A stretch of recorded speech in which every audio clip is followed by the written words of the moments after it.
and welcome to the Marine Biological Association's podcast, The Marine Biologist. This podcast is the accompaniment to our magazine, also called The Marine Biologist, and it explores the current issues that face our ocean. If you'd like to find out more about the Marine Biological Association, or where you can get your hands on the Marine Biologist magazine, then please visit our website, www.mba.ac.uk. Enjoy the episode. Welcome to Marine Biologist podcast. My name is Guy Baker, and I am the editor of the Marine Biologist, the magazine for members of the Marine Biological Association. We're delighted to welcome Raghda Ezzeldin, a record-breaking freediver whose intimate connection with the ocean led her to OceanLove, a global non-profit ocean conservation initiative. Raghda, welcome. Thank you. Thank you for having me. It's a pleasure. Well, let's get straight in, Raghda. Where did your connection to the sea come from, and what drew you to freediving? So my connection to the sea, I would say, started at a very early age. My father used to take me and my siblings in the sea and make us swim really, really far in. Like even when we were really young, he would just put us on floaters and just take us in the sea. And from then, I just always felt that the sea was kind of like my safe space, like this blue, empty, and at the same time, intimidating in a nice way feeling. Like this environment was very captivating. Like there was something magical about it.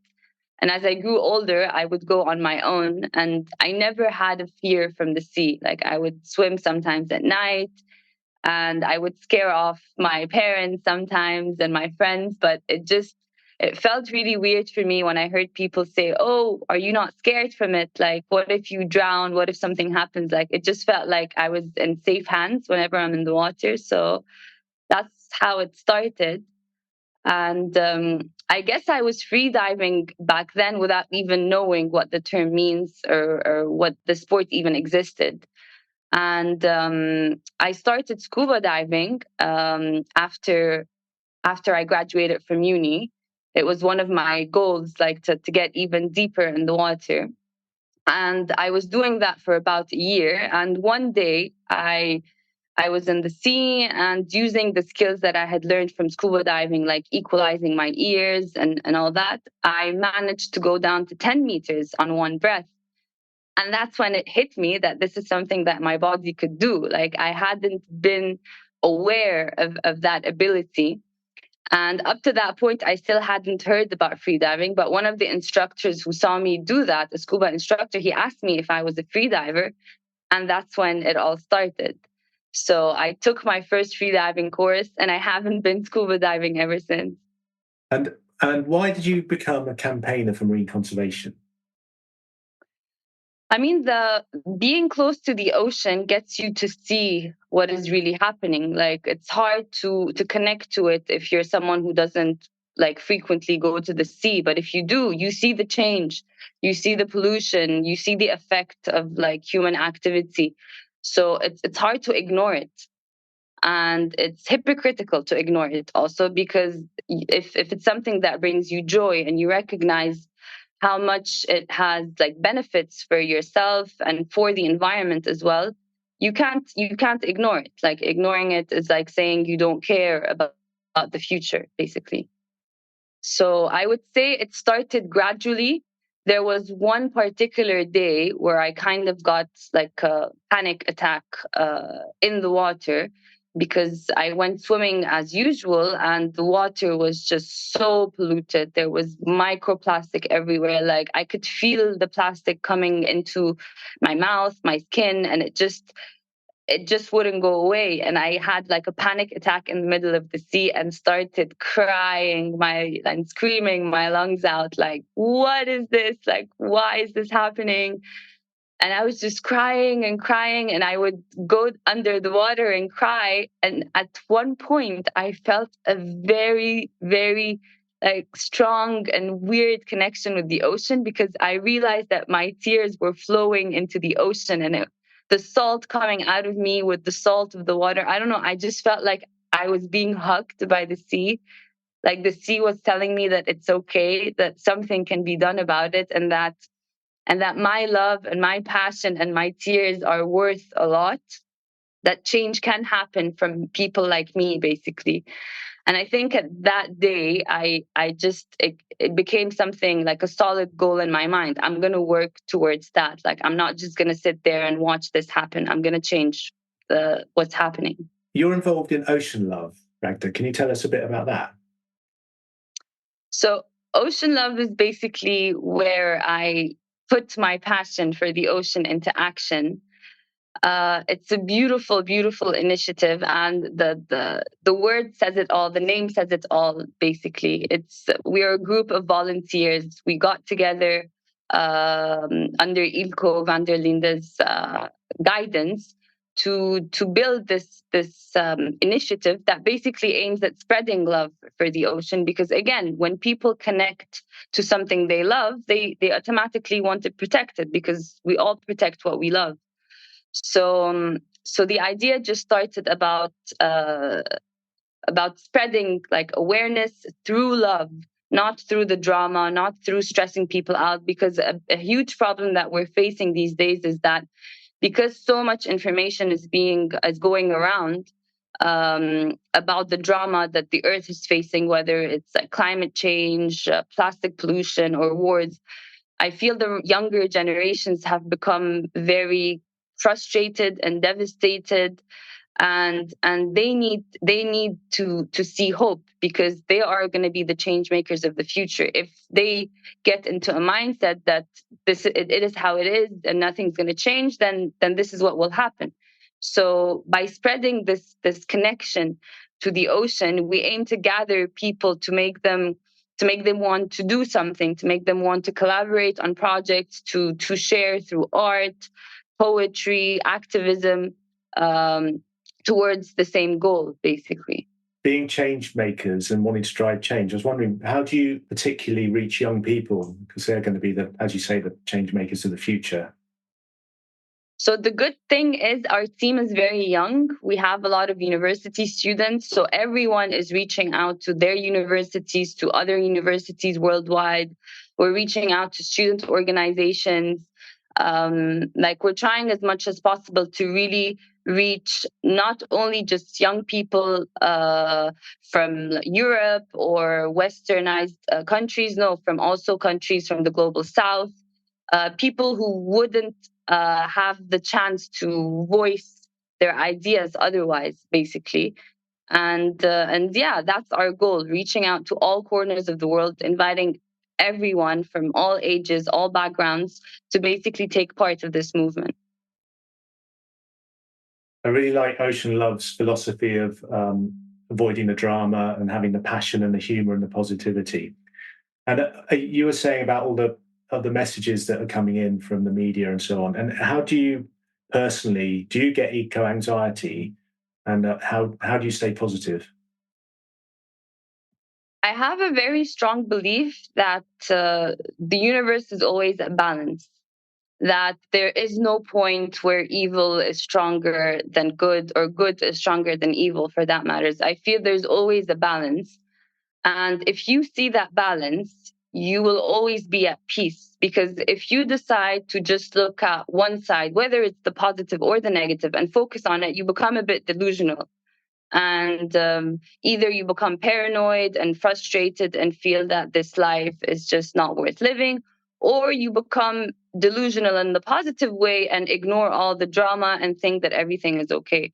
So standing exactly at the middle and realizing that as much as there's bad things happening, as much as there are companies who don't care about the environment, there are a lot of people who stand together, who do so many efforts trying to combat that. And that's what we do through our work, basically shedding light on these people, shedding light on these ideas that are actually making a lot of change, either within their local communities or globally, to show the world that basically there is balance. There are people fighting this, and they deserve to be seen as well. And the idea of balance in the universe, is that something that you've come across through talking to people, or is that something that you had in you to start with? I mean, I've had it, but I've never properly like articulated it before reading Alan Watts' books on Zen Buddhism. I'm a big fan of his work, and yeah. So from listening and reading about things like that, I started to see it more and feel it more until it became a fact for me, like within my life, within the environment where I live, and also globally. Like I can feel it, I can see it, and it feels good to believe in it, basically. And what is your day job, Ragda? And how do you feel you're making a difference in that?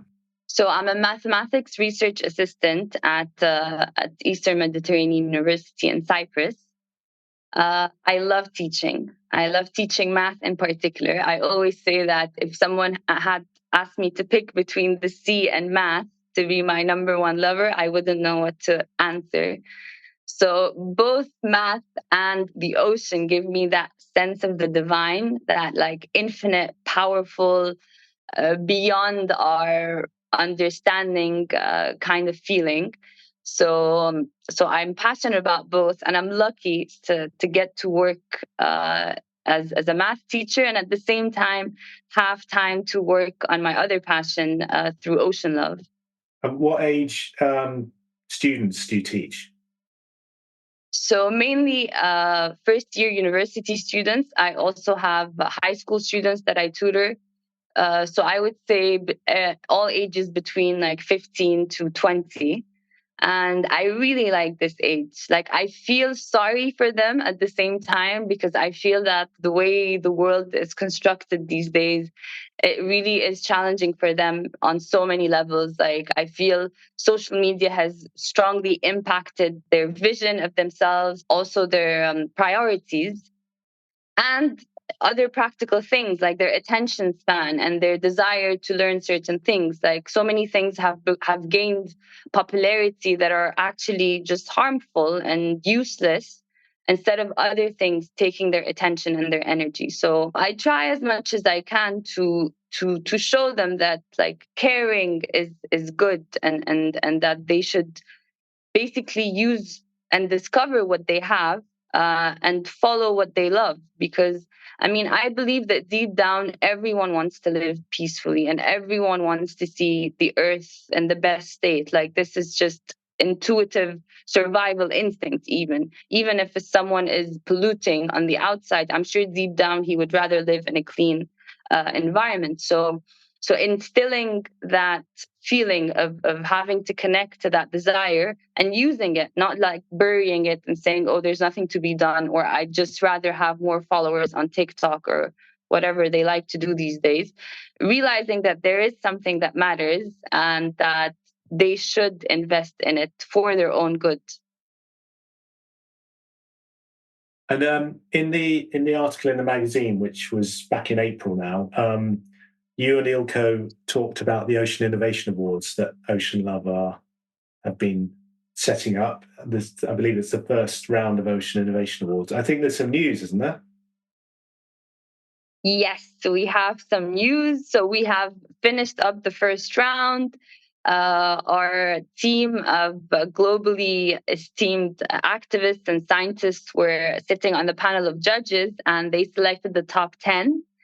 We were super impressed by the submissions that we got, especially that we received submissions from 35 different countries. And many of them were from the global south, which was one of the main goals of the award, actually.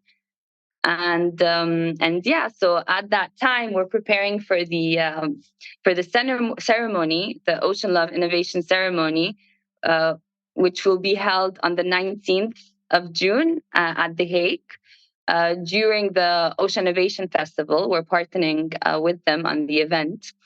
So it's very exciting. The top 5 winners will be announced, as well as the top winner. All of them will receive seed money, exposure to investors and donors and partners. So we're really, really excited to give these ideas the attention they deserve. And can you give us any details of any other projects, or is it too early for that? Of course. So the top 10 ideas were from Brazil, Chile, Colombia, Egypt, Kenya, Morocco, and South Africa. So 7 different countries from all over the world.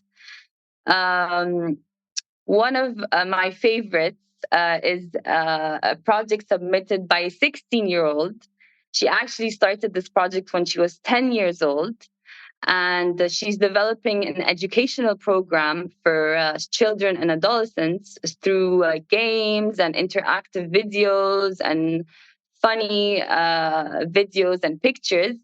And basically, her motivation was that when she was 10 years old, she wanted to learn about certain things, but she couldn't find this information presented in a way that was suitable for her.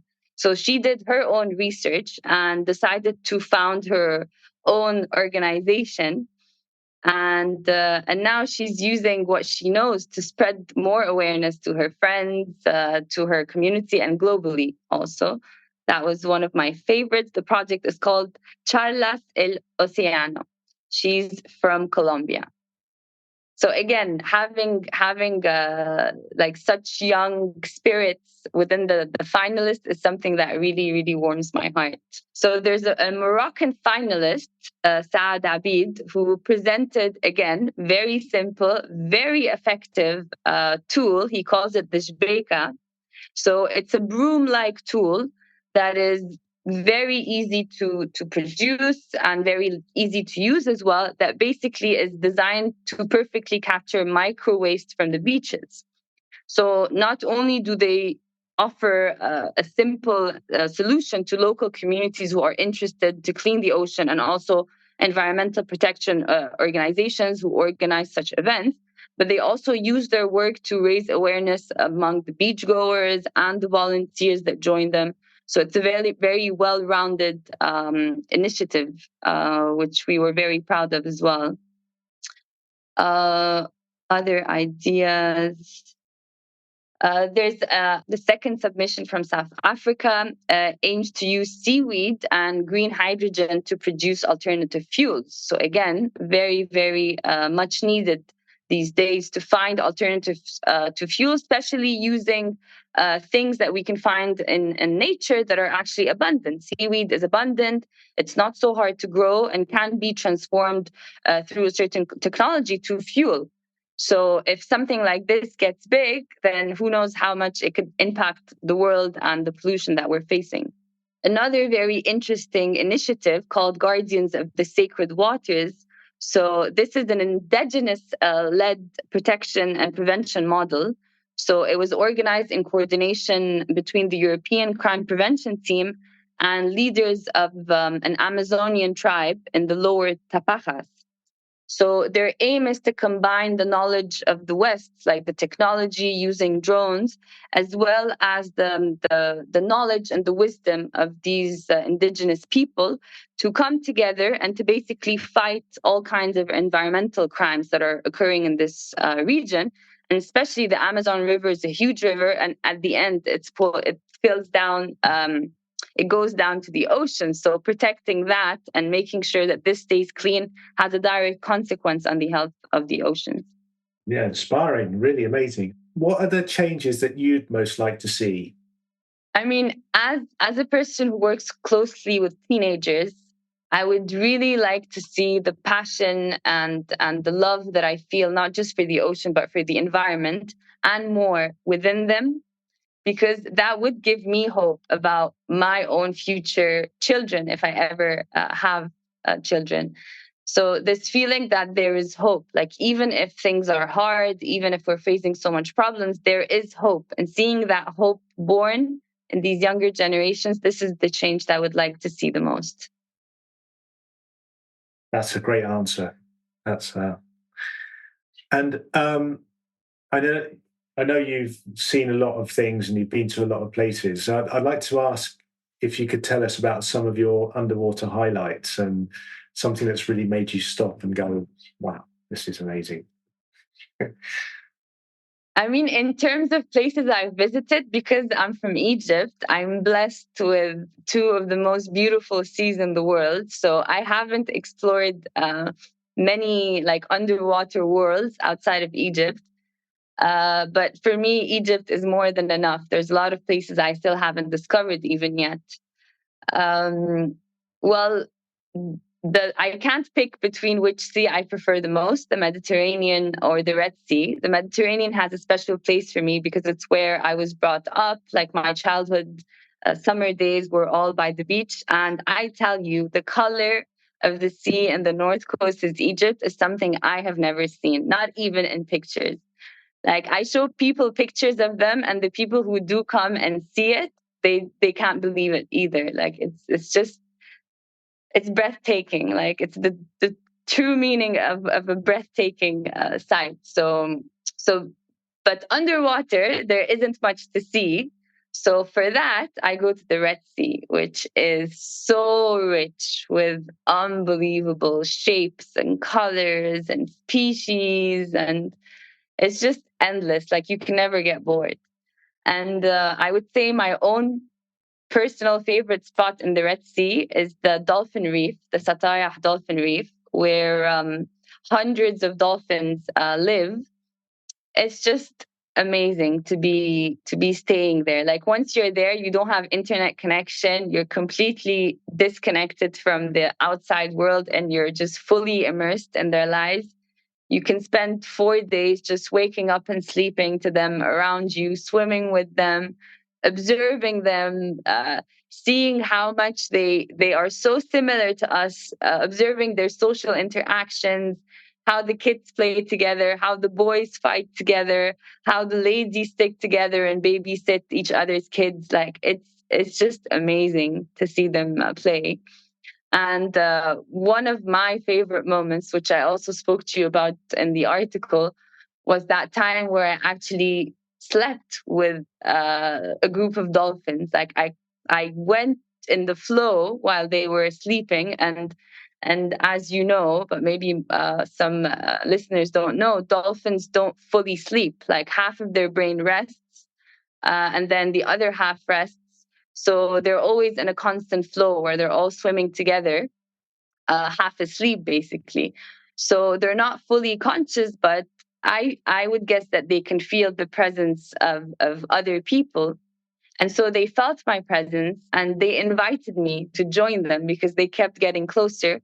And I somehow just drifted into sleep. And I was there for maybe 20 minutes, 25 minutes, just flowing with them, not thinking whatsoever, not thinking of any threats. And I remember that was the time where there was a shark attack in Egypt. So I was a bit stressed about that before getting in the water. But once I was among these dolphins, I knew that nothing in this world could ever come close to me, and I was completely safe. So I really wish people could get to experience things like that because it really, really affects your connection with the ocean, with the planet. And it really instills that feeling that you are responsible to keep these things as beautiful and as healthy as you can. And a wonderful experience, and it would take a lot of relaxation on your part to be able to get in that state with the dolphins. Amazing. So, Raghda, what would be your advice for a young person who is excited about the sea and who wanted a career in marine biology? So, first of all, I am happy to see that young people wanting to make an impact and to actually get into these careers to help other people working towards that. What I would advise is for them to get informed about what is happening, about the areas that need attention, and at the same time get informed about themselves and what is it that they want, what skills that they have, because it's one thing to like a specific career, but it's another thing to have the passion for it or to have the skills required to fulfill certain tasks. So if they are interested in marine biology, there's so many different paths they can take within that field. So whether they're artists, whether they're scientists, whether they're storytellers, like there's so many different things that opens up more doors to young people who are not necessarily interested in getting too much into the details of science. For those who want to get too much into the details of science, then they should learn about what is happening. They should maybe look up the research of other people, see what other young people are doing, join organizations, join movements like OceanLove, and see how they can get in touch with other people, how they can volunteer with their time. I mean, the sooner they instill that passion within them, the more change they can make. So being proactive, not waiting for an opportunity to come, like chasing after what they like, being keen whenever they hear something or watch something that they're interested in, look more into it, research more, see what is it that they can at their stage do within their schools, within their universities, within their friends. There's so much to be done. So yeah, being proactive is something that we really need from young people these days. And I guess we should round off by telling people how they can find out more about OceanLove. So anyone who wants to know about OceanLove, they can check our Instagram page, OceanLove News. They can also check out our website, oceanlove.news. So we keep our followers updated about like events, about things they can do, about positive news that is happening in the world, and of course we will be posting about our finalists and their ideas, to give them the recognition and to give them a platform to share their ideas with the world. Well, Raghda, it's been a real pleasure. I'm looking forward to hearing more about the Ocean Innovation Awards. Thank you so much for having me, and thank you so much for supporting our initiative. Like, this is exactly what we need, like partnering with organizations who share the same mission and values, and basically supporting each other on this journey. Thank you so much. It's been a pleasure, Raghda. Thank you. Great to speak to you. All the best. Bye. Thank you. Bye.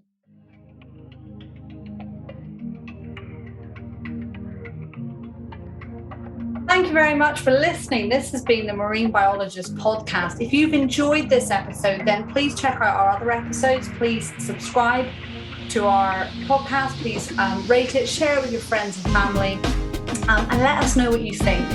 And we will look forward to welcoming you to the next episode soon. Take care.